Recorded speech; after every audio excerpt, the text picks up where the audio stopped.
Fascist قابض بھارتی فوج اور حکومت نے کشمیریوں کے ہالوکاسٹ کا منصوبہ بنایا۔ 6 اگست 2019 کو مقبوضہ جموں و کشمیر کی خود مختاری ختم کرتے ہی وہاں نوجوانوں کو قتل کرنا شروع کر دیا گیا۔ 10 ماہ سے زائد جاری غیر اعلانیہ کرفیو اور محاصرے کا مقصد ہی نسل کشی اور آبادی کے تناسب میں تبدیلی ہے۔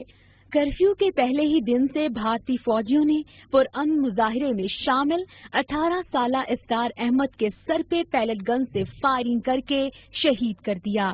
بی بی سی کی رپورٹ کے دباؤ پر بھارتی فوج کے لیفٹیننٹ جنرل نے پوری دنیا کے سامنے جھوٹ بولتے ہوئے کہا کہ یہ شہادت گولی لگنے سے نہیں بلکہ پتھر بازی سے ہوئی، جبکہ نوجوان کے سر کا ایکس رے بھارتی جنرل کے جھوٹ کا منہ چڑھا رہا تھا۔ اسرار Ahmad Khan, the boy 18 to 19 years of age of Illahibad 90 feet road, who was hit by a stone on 6th of August and admitted in Sora, he has come to his death today. And this makes it 5th civilian death in last 30 days. جو بھی کشمیری نوجوان گھر سے باہر جاتا ہے یقین نہیں ہوتا کہ واپس گھر آئے گا۔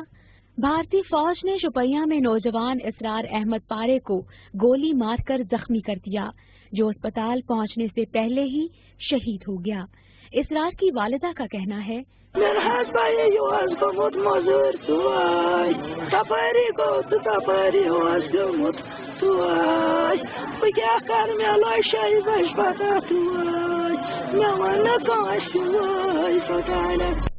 بھارتیوں کے نسل کشی کے منصوبے میں بے دریغ ہالوکاسٹ کے منصوبے میں فوج کے ساتھ تمام ایجنسیاں شامل ہیں۔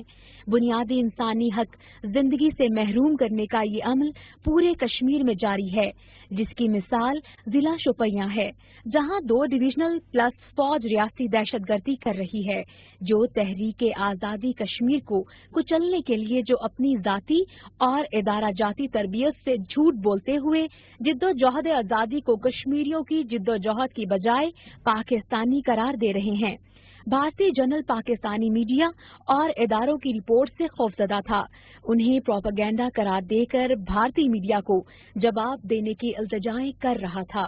I would also appeal to the population not to get swayed by the misinformation that is coming from across Pakistan. This is very important. He is on a hyperdrive to bring in, false propaganda.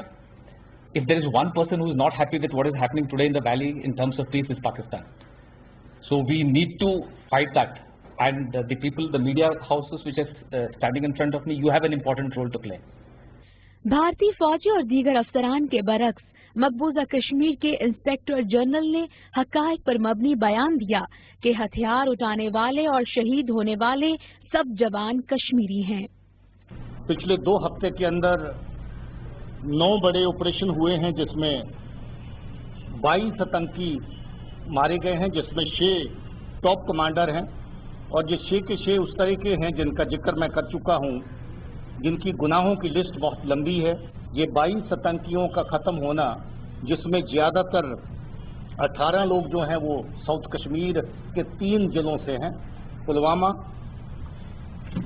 Kulgam, Shopian اور اونتی پورہ کا ایک case. یہ سمجھ لیجیے کہ 18 terrorist کا اس area سے نکل جانا، ختم ہو جانا، لوگوں کے لیے بہت بڑی ایک راحت کی بات ہے۔ بھارتی حکومت، ایجنسیاں اور فورسز مقبوضہ جموں و کشمیر میں مسلمان نوجوانوں کا بدترین ہالوکاسٹ کر رہی ہیں۔ مقصد توسیع پسندی، نسل کشی اور آبادی کے تناسب میں تبدیلی کر کے غیر قانونی اور ناجائز قبضے کو توسیع دینا ہے۔ 10 لاکھ بھارتی فوج قتل عام کرتے ہوئے بدترین جنگی جرائم کی مرتکب ہو رہی ہے۔ پوری دنیا کے انسانیت دوست لوگ کشمیریوں کی جد و جہد آزادی کی حمایت کر رہے ہیں، اور کشمیری قوم نتائج کی پرواہ کیے بغیر فاشسٹ بھارتی قبضے سے نجات کے لیے سر دھڑ کی